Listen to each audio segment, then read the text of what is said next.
Les problèmes de la RDC, le problème de notre pays, de notre cher pays, inquiètent beaucoup parce que quand ça touche tout le monde. Ça touche le doigt, ça touche tout le corps, ça touche la tête, c'est tout le corps qui est bafoué. C'est comme quand ça touche l'est du pays, ça touche tous les Congolais, toutes les Congolaises, les papas, les mamans, les enfants. Disons, ça touche toute la République démocratique du Congo, mesdames et messieurs. Bienvenue à votre émission Autour du plan. Autour du plan d'aujourd'hui, nous allons parler des problèmes à l'est du pays. Ce fameux conflit entre le Rwanda et la République démocratique du Congo.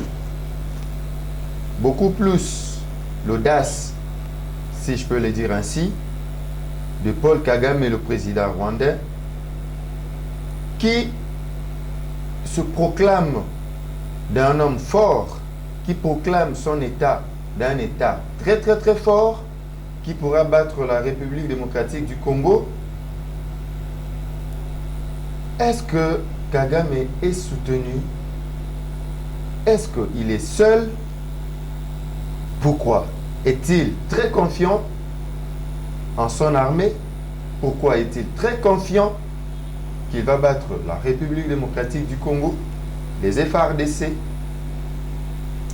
C'est ce que nous allons parler aujourd'hui, mais l'actualité qui a évolué, certes, mais qui brûle encore de lèvres, c'est aussi le, entre guillemets, conflit parlementaire entre le président du Sénat, Modeste Bachilukwebo, et les députés nationaux. C'est les deux thèmes que nous allons discuter aujourd'hui avec un invité de taille. Il s'agit donc de Joël Ochoudi. Bonjour, monsieur Joël. Bonjour, mon frère. Comment la santé, comment les affaires? Oui, ça va au rythme du pays. Vous le savez que nous sommes attaqués ou agressés par le Rwanda, par le canal du M23. Donc, on vit au rythme du pays. Nous sommes attaqués, bien sûr. Est-ce que vous vous sentez aussi attaqué? L'Est du pays est attaqué. Est-ce que vous vous sentez aussi attaqué? Exactement, mon frère et fiston Ekouké. Car l'Est du pays est endeuillé, il y a nos mamans qui meurent chaque jour par le rebelle terroriste du M23, les ADF et les autres rebelles. Donc, c'est toute l'étendue du territoire qui est endeuillé. Vous ne pouvez pas dire que l'affaire de l'Est, ce n'est pas Kinshasa, ce n'est pas le Congo central, ce n'est pas les bandes de non.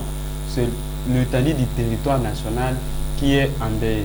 Et d'ailleurs, à cause de ce mot, j'interpelle le gouvernement congolais, j'interpelle les autorités congolaises de ce silence.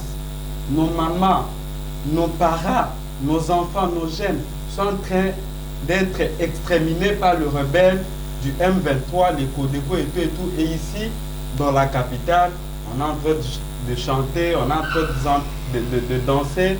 Au Parlement, d'ailleurs, vous avez évoqué ici, il y a eu un spectacle désolant que les deux animateurs des institutions ici, je vois Christophe Mbos, le président de l'Assemblée nationale, et son homologue du Sénat, ont livré aux Congolais un spectacle désolant. Pourtant, nous sommes en pleine agression du Rwanda. Vraiment, je dénonce et je condamne le comportement irresponsable des deux animateurs du Parlement. Ce n'était que juste l'introduction. Merci de le commencer ainsi, Joël. Qui, selon vous, serait derrière Paul Kagame? On a suivi les vidéos où il a parlé de, si je peux interpréter, il a parlé en Nyarwanda. Il a dit... Kinyarwanda. Oui. Il a dit... Ils doivent normalement attaquer et attaquer les rebelles. Il ne parle pas de la RDC. Lui, il parle des rebelles. Ils vont attaquer le M23, les FDLR. Et c'est en RDC dont se trouvent ces groupes de rebelles. Donc, ils doivent normalement venir attaquer ici en RDC. Et s'il y a des voisins, des pays voisins qui pensent que le Rwanda serait un faible pays, ou l'armée rwandaise serait une faible armée, eh bien, ils vont attaquer sans pourtant voir des raisons, soit des bons voisinages. Qui, selon vous, serait derrière Paul Kagame? Pourquoi c'est-on?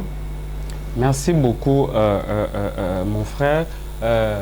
L'orgueil de Paul Kagame est venu, c'est parce qu'il est soutenu par la communauté internationale. Et ici, je voudrais d'abord dénoncer l'hypocrisie de la communauté internationale.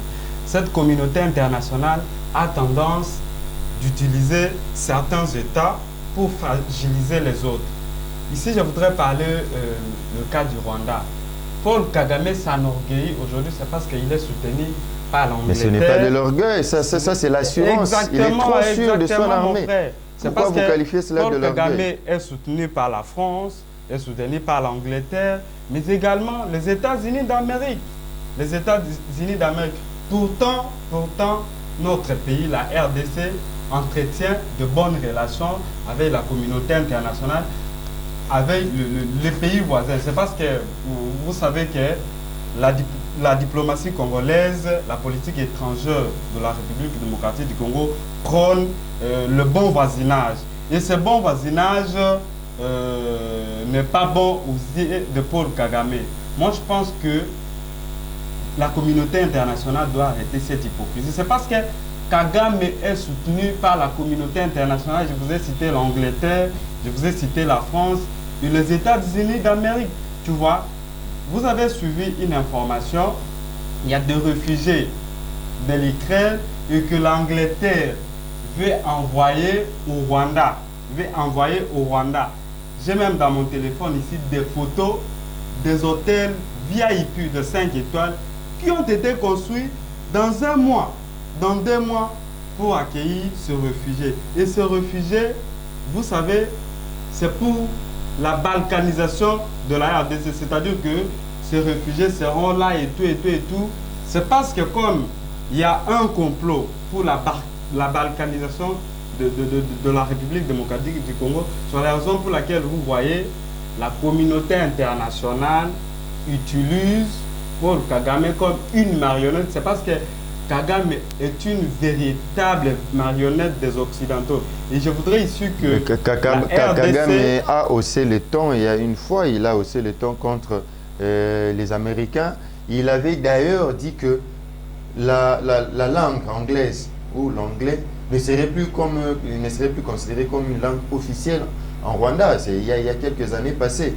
Mais nous, qui à l'époque, on disait qu'on n'avait plus la diplomatie avec les anglo-saxons et autres, les Européens et tout, à l'époque du président Joseph Kabila, mais qui les relations seront renouées à l'époque de Félix Tshisekedi. Mais quand vous parlez que ce sont ces gens, ces États qui soutiennent, des grandes puissances entre guillemets, qui soutiennent Paul Kagame, ça doit étonner. On est déjà en relation, on a déjà renoué les relations avec ces États, mais aujourd'hui vous nous parlez encore du soutien de ces États au Rwanda. Mon frère Ekouké, qu'est-ce que vous voulez insinuer? Mon frère Ekouké, vous êtes journaliste, vous êtes intellectuel, vous le savez que en relations internationales, il n'y a pas de relation sans intérêt entre les États. Il n'y a pas d'amitié, il n'y a que 2 intérêts. Ça, c'est en relation internationale. Donc, ça veut dire que nous, on ne donne pas aux Américains, et la RDC ne donne pas. En relation internationale, la communauté internationale voit ses intérêts envers le Rwanda et il cherche à avoir la même mise sur la partie est du pays. C'est parce que la partie est du pays regorge d'énormes richesses naturelles. C'est la raison pour laquelle la communauté internationale utilise Paul Kagame. Mais je ne voudrais pas simplement rester sur la communauté internationale. Ici, je voudrais interpeller le gouvernement congolais et les autorités congolaises. Si on avait une diplomatie forte, si on avait une économie forte, le Rwanda ne peut pas blaguer avec la RDC, un géant comme la RDC. Le Rwanda, c'est un petit pays, mais regardez, un petit pays, mais qui tourmente. Sous le leadership du chef de l'État, Félix Tshisekedi, on a cru qu'il allait renverser la tendance et regardez comment Kagame est en train d'humilier le peuple congolais par le leadership Mais attendez, vous vous n'allez pas dire ainsi. Le président a beaucoup voyagé, il a créé la diplomatie partout dans le monde. Il a voyagé, la raison, soit les raisons de ces voyages, c'était pour redorer la diplomatie de relations entre la RDC et d'autres pays dont les relations étaient déjà torpillées à l'époque de Joseph Kabila. Ne serait-ce pas la diplomatie où cette diplomatie a échoué par le fait que le Rwanda, un petit pays comme ça, attaque la République, tout simplement. Vous allez dire plutôt que la diplomatie a échoué, les Tshisekedi échoue. Oui, oui, vous parlez ici de voyage. Le président a voyagé, il a fait quasiment le tour du monde. Mais où sont les retombées de ce voyage? C'est ça la question que je pose au chef de l'État et au gouvernement congolais. Où sont les retombées de ce voyage? C'est parce que, en posant votre question, vous dites que les relations étaient torpillées à l'époque de Joseph Kabila. Bon, c'est selon ce que disent les gens. Hein. Non, je vous dirais non. Ici, je ne défends pas l'ancien président Joseph Kabila, mais à l'époque de Joseph Kabila, Kabila avait un leadership fort. Qui ne voyageait pas, il ne voyageait plus aux États-Unis. Kabila a réussi ses 18 ans au pouvoir, je ne dis pas ça, mais à l'époque de Kabila, il y avait un leadership un tout petit peu fort. À l'époque de Kabila, il y avait des tueries. À l'époque de Kabila, il y avait un leadership un tout petit peu fort. À l'époque de Kabila, il y avait des tueries et tout et tout. Kabila n'avait pas décrété l'état de siège pendant 18 ans au pouvoir. Parce qu'il était incapable de le décréter. Le pays était divisé, le pays était attaqué, mais Kabila a réussi à réunifier le pays.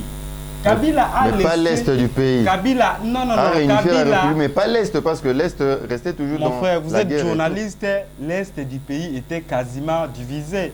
Mais l'arrivée de Joseph Kabila au pouvoir, rappelez-vous, 1+4, Joseph Kabila a réussi à réunifier le pays. Il a jeté les jalons dans ce pays. Et nous, on croyait que l'arrivée du chef de l'État, Félix Tshisekedi, il allait poursuivre de cet élan, mais malheureusement... Mais il poursuit. Je vous donne seulement la matière. Il poursuit. Et aujourd'hui, comme Kabila l'avait fait à l'époque, avec Mbemba, avec Azarias Rouberois, aujourd'hui aussi, le président Félix Tshisekedi le fait avec ses mouvements rebelles, tout simplement pour chercher comment mettre la paix à l'est du pays. Et c'est seulement, il y a seulement les M23 qui s'écartent un peu, mais le reste sont pour parler jusqu'au jour pour trouver la paix. Ne serait pas le même processus. Avec quel résultat? Avec quel résultat? C'est parce que c'est en pleine négociation de Nairobi au Kenya que le rebelle du M23 endeuille la partie est du pays. Les Codeco, les ADF, du côté des Beni, ils ont tué plus de dizaines de populations, mais en pleine négociation. Alors pourquoi cette hypocrisie? D'où, en plein 21e siècle, je voudrais comparer l'exemple de la Russie et l'Ukraine. Vous voyez, la Russie s'est imposée, il ne veut pas écouter personne. C'est ce que nous devons faire face au Rwanda. Le Rwanda, c'est un petit pays.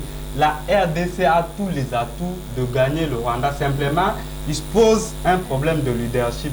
Il faudrait que notre gouvernement et le chef de l'État, Félix Tshisekedi, puissent se concerter, prendre conscience, associer toutes les forces des nations afin de combattre Paul Kagame. Si nous y allons dans cette hypocrisie, c'est parce que le chef de l'État était en Angola hier, il a fait aller-retour avec son homologue João Félix, et il a opté pour la négociation, pour le dialogue. C'est une position qui étonne le peuple congolais. Pourtant, il y a eu des manifestations, le mouvement citoyen et les autres partis politiques annoncent des manifestations. À la grande surprise, Félix Tshisekedi va en Angola avec son pour des homologue, raisons diplomatiques. il annonce ça n'apportera rien, ça n'apportera rien. Vous pouvez négocier avec le Rwanda, même pendant une décennie, il y aura toujours des tueries et vous allez me donner la raison. Le moment actuel, il faut miser par le rapport de force. Il faut miser par le rapport de force, c'est-à-dire doter notre armée, les forces armées de la République démocratique du Congo avec des moyens adéquats et de logistique pour combattre le rebelle du M23. Mon frère Ekouké, vous le savez, il y a eu des rapports, notamment le rapport MAPIM des Nations Unies, qui ont démontré noir et blanc que le rebelle du M23 sont soutenus par le Rwanda. Et le Rwanda nie ces allégations. Hier le ministre des Affaires étrangères du Rwanda a organisé une conférence de presse. Vous savez ce qu'il a dit? Vous savez ce qu'il a dit? Il a dit, nous sommes prêts à toutes les éventualités de la guerre. Nous, le Rwanda, nous avons nos capacités. Nous allons nous défendre contre la RDC. Et ça, et Félix Tshisekedi va opter pour la négociation. Vraiment, c'est une déception totale. Le président de la République, Félix Tshisekedi, il a négocié avec qui? Il fallait imposer le rapport de force. Mais est-ce que vous qui connaissez la relation internationale ou les relations internationales, ne serait-ce pas l'une des démarches dans ce cadre de relations internationales, l'une des démarches d'épuiser d'abord toutes les étapes? Peut-être que ce serait la dernière étape dont le président de la République est en train d'utiliser avant de passer à l'attaque directement comme vous le voulez. Hier, on a vu des photos, plutôt c'était mardi, on a vu des photos, la ministre de l'Environnement, Ed Bazaïba, qui est partie porter le message fort du président de la République. On a chez l'ambassadeur du Rwanda ici en Vincent RDC, Karega. Vincent Karega. Et nous avons vu encore des photos circulant du ministre des Affaires étrangères qui est parti notamment causer aussi avec Vincent Karega. Vous voulez qu'on l'expulse directement et pourtant il y a encore des démarches à suivre? Avant d'abord de revenir sur l'expulsion de l'ambassadeur rwandais Vincent Karega, vous avez évoqué quelque chose qui est en relation internationale. Il fallait d'abord épuiser toutes les voies et puis enfin entamer de voies de force. Surtout privilégier le bon voisinage. Mais toutes les voies ont été épuisées. Les négociations. Nous sommes en pleine négociation à Nairobi au Kenya. Mais ce n'est qu'une première. Du président Kenyatta, nous sommes en pleine négociation. Ce n'est qu'une première, ce n'est pas encore fini. Récidivé. Vous voulez qu'on aille jusqu'où? Et ce n'est pas la première négociation. Tu vois un peu. De revenons sur la convocation de l'ambassadeur rwandais par le ministre des Affaires étrangères, mais c'est Maman Eve Bazaïba qui avait assumé l'interview. C'est parce que Christophe Lutundula est aux États-Unis. Moi, je pensais, les Congolais pensaient de cette convocation qu'on allait carrément dire à Karega que non, il faut emballer tes valises. Mais on lui présente des désapprobations, des mécontentements. En fait, j'ai l'impression comme si le gouvernement congolais est en train de pleurnicher. Non, le moment est venu de faire la guerre avec le Rwanda. Donc ici, j'en appelle à l'expulsion immédiate de l'ambassadeur rwandais Vincent Karega, mais également rappeler notre ambassadeur qui est installé au Rwanda. Et ça sera un message fort à cette communauté internationale hypocrite qui attend seulement le mot et puis il va réagir. Donc, j'appelle au gouvernement congolais qu'il puisse expulser l'ambassadeur rwandais Vincent Karega. C'est parce que si cet ambassadeur continue à rester ici, je vous dis que nous allons encore compter des morts. Le M23 va toujours récidiver. Mais ce n'est pas lui qui tue. Lui, il est accrédité ici. Il vit à Kinshasa, il n'est pas à l'Est. Ce n'est pas Karega qui tue. Ce sont les M23, les FDLR, les alliés. Avec étonnement, le ministre des Affaires étrangères, Vincent Biruta, accuse vaguement la RDC d'entretenir le rebelle de FDLR. Où se trouve le FDLR? Est-ce que le FDLR se trouve au Congo? Le FDLR se trouve où? Donc, il faut à l'Est, on nous dit, ils sont là-bas à l'Est. Kagame l'a dit, ils sont à l'Est, ces groupes-là. La RDC ne protège pas le rebelle du Rwanda. La RDC ne protège pas le rebelle du Rwanda. Au contraire, c'est le Rwanda qui utilise le M23 pour déstabiliser la RDC, pour la balkanisation de la RDC, et la RDC doit s'éveiller. On ne peut pas rester là dans des négociations qui n'aboutissent à rien, alors que la partie Est est en train de partir. La partie Est est en train de perdre ses fils et filles. Il faudrait que le gouvernement congolais puisse se réveiller. En tout cas, il faudrait que le gouvernement congolais se réveille. Mesdames et messieurs, si vous nous prenez en cours, nous parlons de la situation à l'est du pays sur votre émission que vous aimez beaucoup, Autour du plan. Joël, la République démocratique du Congo est tellement grande. Nous avons une armée forte. D'ailleurs, félicitations aux FARDC qui font un grand travail à l'est du pays, récupérer des territoires qui étaient encore sous l'emprise des rebelles. Mais apparemment, ça ne suffit pas. Ça ne suffit pas du fait que la RDC se bat pour mettre la paix à l'est du pays. La RDC tout entière. Mais le Rwanda, un seul individu, qui est Paul Kagame, le président rwandais, qui se lève, il lève aussi le ton pour dire qu'il va frapper. C'est pour cela qu'on a demandé qui est derrière lui. Mais la RDC avec les FARDC, on voit ici, il y a encore un lot qui a été formé. Il y a encore le Parlement ici qui continue aussi à promouvoir, à sensibiliser.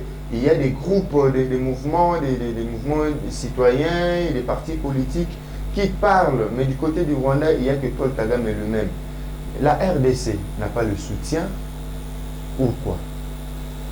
C'est une bonne question, mon frère. Mais avant d'abord de répondre à votre question, je voudrais d'abord rendre un vibrant hommage aux forces armées de la République démocratique du Congo, qui sont en train de défendre l'intégrité du territoire national. Ici, je ne voudrais pas revenir sur ce qu'ils touchent comme salaire. Je voudrais les encourager, qu'ils puissent défendre... Ah, donc ils ne sont pas bien payés, c'est ce que vous insinuez. Mais mon frère, il y a des rapports de la commission défense et sécurité de l'Assemblée nationale qui ont démontré que le solde, si je sais, le salaire des militaires, le solde, serait, je n'affirme pas, serait détourné par certains officiers. Et dans un pays qu'on est en train d'agresser, et il y a certains officiers qui détournent les soldes des militaires. D'ailleurs, lui-même, le chef de l'État, le commandant suprême à Côte d'Ivoire, il a dit ça. Il a dit ça. Mais pourquoi ils ne sont pas arrêtés, ils ne sont pas punis? C'est parce que nous sommes dans un État, excusez-moi le terme, dans un État failli. Nous sommes dans un leadership faible. Non, ne parlez pas de ça. Nous avons des institutions, nous avons l'armée, nous avons tout. On combat pour ça. Nous avons un leadership faible à la tête de l'État et voilà la conséquence. Un leadership faible à la tête de l'État et voilà la conséquence. Là, vous accusez le président de la République ou le gouvernement. Ici, je n'accuse personne, mais je dis que nous avons un État failli avec un leadership faible à la tête du pays. Je voudrais ici rappeler les choses. À l'époque de l'ancien président, je signale ici que je ne défends pas l'ancien président Joseph Kabila, mais à l'époque de l'ancien président Joseph Kabila, l'IDPS, qui est au pouvoir aujourd'hui, traitait Kabila de tous les mots. Il était le Rwandais. Si ça ne marchait pas, ce Kabila, il mettait tout à la tête de Kabila. Mais aujourd'hui, certains caciques du pouvoir en place, quand on parle de la mauvaise gouvernance du pays, on ne peut pas mettre sous les dos du chef de l'État, Félix Tshisekedi. Alors qu'il y a 2 ans, 3 ans, 5 ans passés, on a mis à la tête de Joseph Kabila. Tu vois un peu? Donc, on a un leadership faible à la tête du pays. Et voilà les conséquences. La RDC est attaquée. De l'autre côté, les institutions se querellent. Le pays est par terre. Rien ne marche. Voilà. Donc, il faudrait qu'on puisse se mettre autour d'une table avant d'aller aux élections de 2023. C'est parce qu'avec un tel climat, c'est parce qu'on va y arriver. Nous allons parler de la désignation du... Oui, on va y arriver. Maintenant, la question était pourquoi la RDC n'a pas de soutien? Ou si la RDC a des soutiens, pourquoi est-ce que ça ne tient pas? ou carrément la RDC n'a pas de soutien. Regardez ce que le gouvernement congolais fait. Il dépêche Lutundu là aux Nations Unies pour que Lutundu là puisse plaider pour que les Nations Unies, c'est une organisation mondiale la plus forte, puisse condamner l'agression rwandaise contre la République démocratique du Congo. Et ça va changer quoi? Même si la procédure, ça va changer quoi? Ça on ne respecte la changera procédure. rien. Ça ne changera rien. Soyons responsables. Il faudrait se défendre en face du Rwanda. Regardez, je voudrais prendre, malgré que je condamne l'invasion russe en Ukraine, mais prenez l'exemple du président Poutine. Un contre tout le monde. Il est contre tout le monde, mais il est en train d'imposer son rapport de force en Ukraine. C'est ce que nous, on devrait faire à l'encontre du Rwanda et non d'aller aux Nations Unies dans des couloirs pour aller qu'on puisse condamner l'agression rwandaise. Tu vois un peu, il faudrait qu'on puisse prendre nos responsabilités. Construisons notre armée.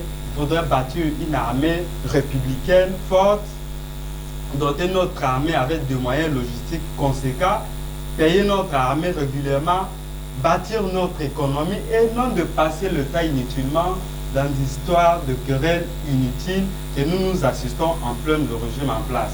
Est-ce que le départ ou soit le voyage de Christophe Lutundu là aux États-Unis ne serait-ce pas aussi un moyen de trouver du soutien? Parce que Paul Kagame, il est seul. Il est seul.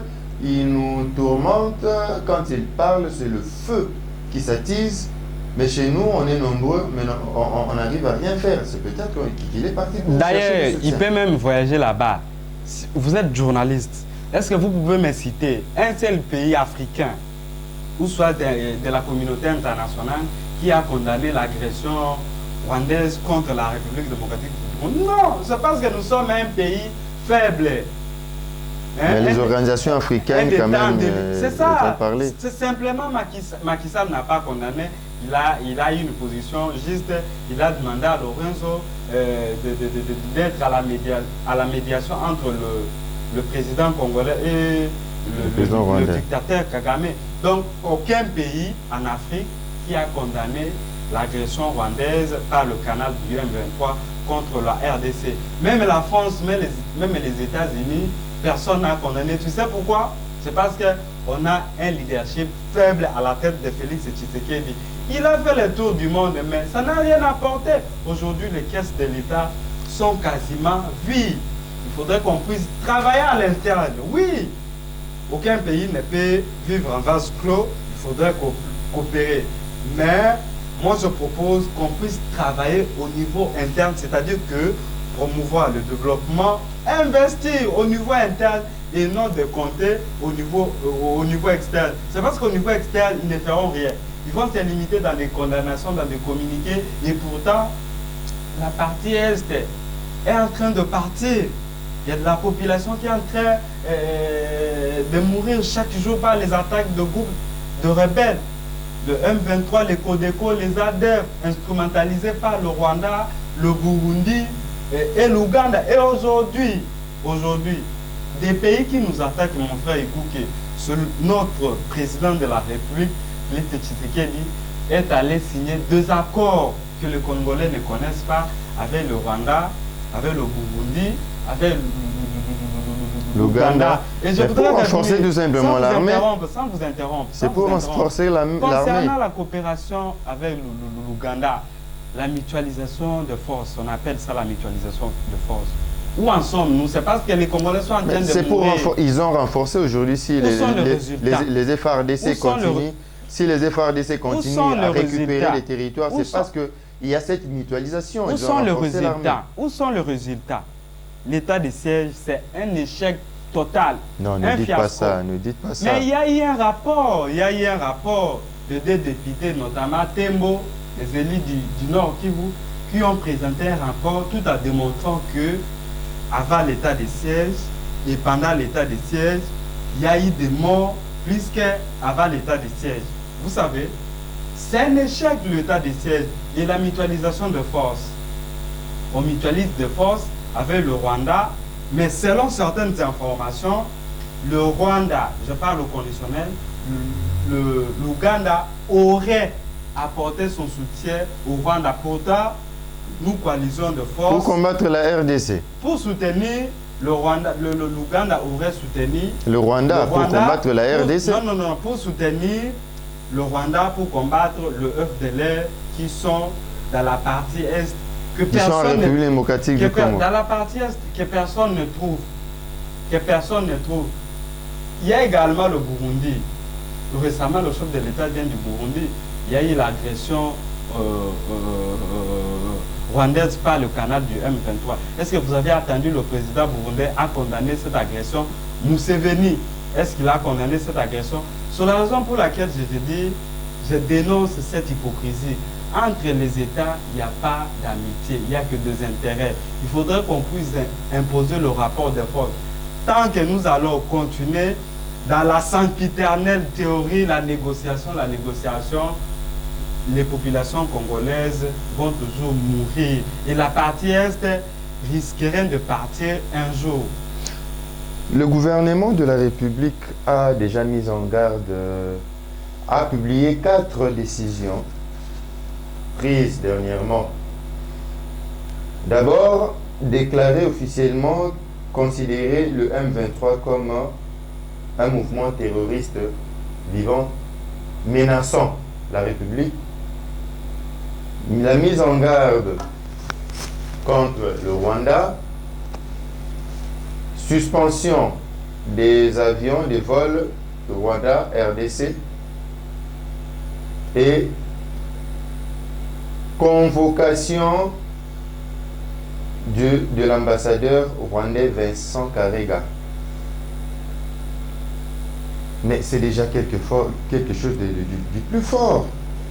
On a déclaré officiellement devant les gens, devant la communauté internationale, un communiqué lu, éclairé par le porte-parole du gouvernement, le ministre des Communications, Patrick Muyaya, déclaré officiellement que le M23, groupe rebelle, terroriste qui menace la RDC, la mise en garde du Rwanda, cherchant à troubler la paix en République démocratique du Congo, passant derrière le M23, la suspension des vols des avions volant RDC, Rwanda, RDC, et la convocation de l'ambassadeur.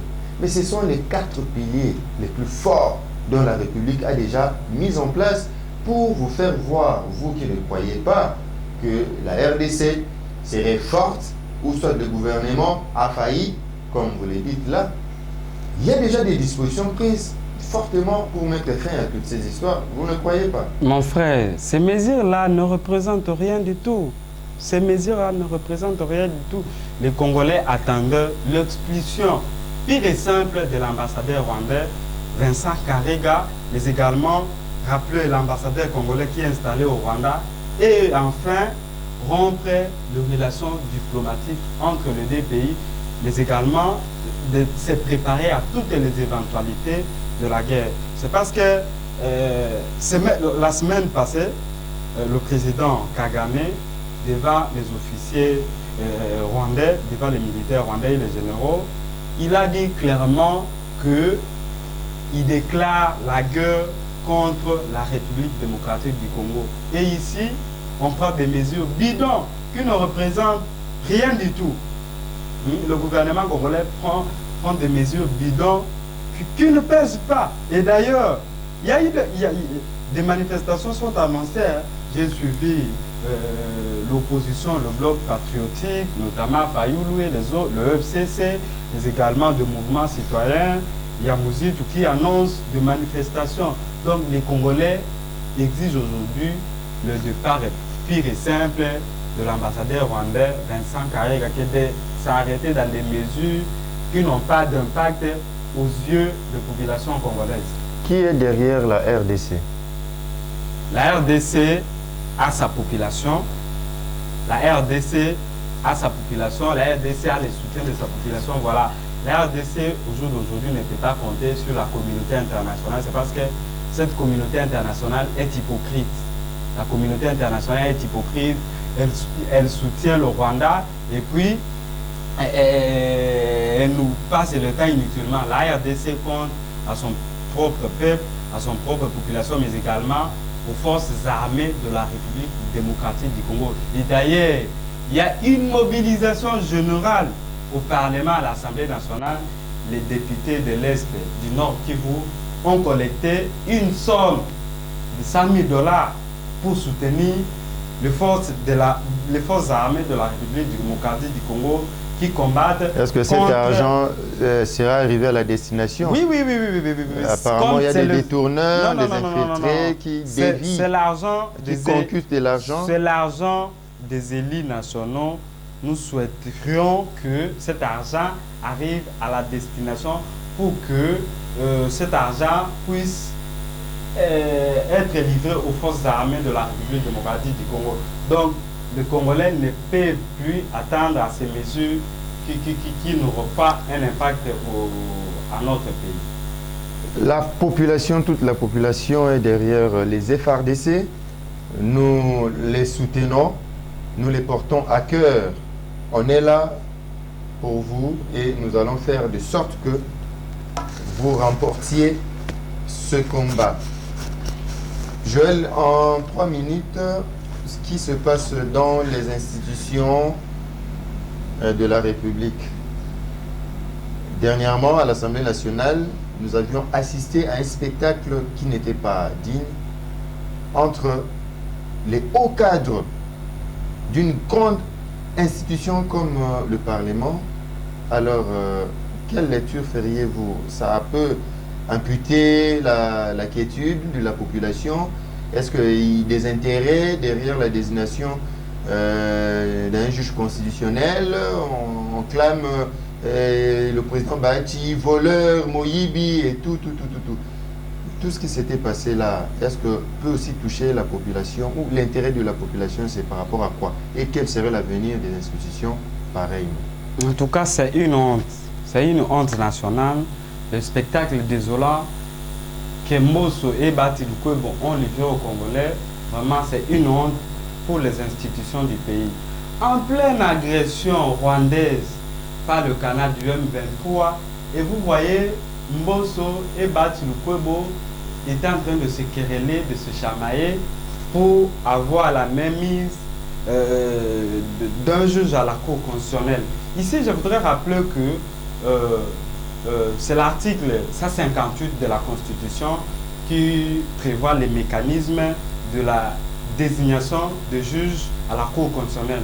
Le président de la République donne 3 juges, le Conseil supérieur de la magistrature 3 juges, et le Parlement 3 juges. Maintenant, venons-en au Parlement. À l'époque d'Aubin Minaku, le Parlement, ici je parle du Parlement, je vois le Sénat et la Chambre basse du Parlement, c'est-à-dire l'Assemblée nationale. À l'époque de Minaku, président de l'Assemblée nationale, ils avaient désigné 2 juges qui sont à la Cour constitutionnelle. Maintenant, le juge qui était décédé, il devrait être remplacé. C'est le Sénat qui devrait envoyer un juge à la Cour constitutionnelle. Mais normalement, pourquoi les députés se sont pris au président du Sénat? Regardez, c'est ce qu'on a vécu à l'Assemblée nationale. C'est une honte nationale. La question fondamentale, c'est parce que le chef de l'État nous a dit l'union sacrée, c'est pour défendre les intérêts de la population. Mais ici, Mosso et Bati Lukwebo nous ont montré que président Mosso et président Bati Lukwebo, l'union sacrée, c'est les intérêts d'un groupuscule d'individus au détriment des Congolais. Vous voyez un peu, c'est un groupuscule d'individus qui bénéficient des intérêts du pays. Et puis, si la désignation de ces juges, le juge, c'est le sénateur proche le candidat de Mosso qui était passé. C'est la raison pour laquelle vous voyez, il y a eu de querelles. La vérité, c'est quoi? Mosso et Bati Lukwebo, les 2 présidents du Parlement, cherchent à avoir un représentant à la Cour constitutionnelle, enfin, pour les élections de 2023. Qu'ils soient des présidents de la République ou gagner de l'argent, tout simplement. Non, non, non, non, non, ils veulent placer un juge à la Cour constitutionnelle. Pour gagner quoi? Les élections avenues, ils se préparent, Toi et moi, nous savons comment l'appareil judiciaire du pays fonctionne. Ici, je ne voudrais pas entrer en détail. C'est-à-dire qu'ici, Mbos a gagné la bataille contre Batul Kobo. Il a réussi à placer son messie à la Cour constitutionnelle. Et voilà ce que Mbosso et Batul Kobo fait aux Congolais. Et nous, nous dénonçons ça. C'est ça que j'ai dit. Nous sommes dans un leadership très faible. Si on était dans un pays sérieux, Batul Kobo et Christophe Mbosso ne devraient pas faire ça. En pleine agression, mon frère. En pleine agression. Il y a eu des injures. Moi, j'étais au Parlement.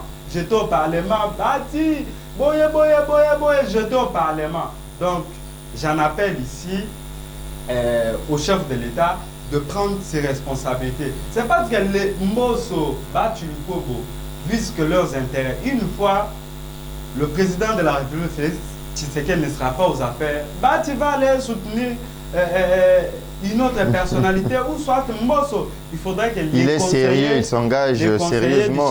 Il s'est engagé sérieusement avec le président Félix. Ouvrir les yeux. C'est parce que le combat inutile, la guerre inutile entre les deux personnalités, le président de l'Assemblée nationale et du Sénat, fragilise davantage l'union sacrée. Quel message que Mbosso et Batul Kobo lancent aujourd'hui à l'opposition? Quel message que les deux hommes lancent à l'opposition? Quel message qu'ils lancent? Donc, nous prenons des institutions stables et que le président de la République doit ouvrir les yeux pour sanctionner sérieusement le président du Sénat, Modeste Batul Kobo, et Christophe Mbosso, le président de l'Assemblée nationale, qui visent essentiellement leurs intérêts.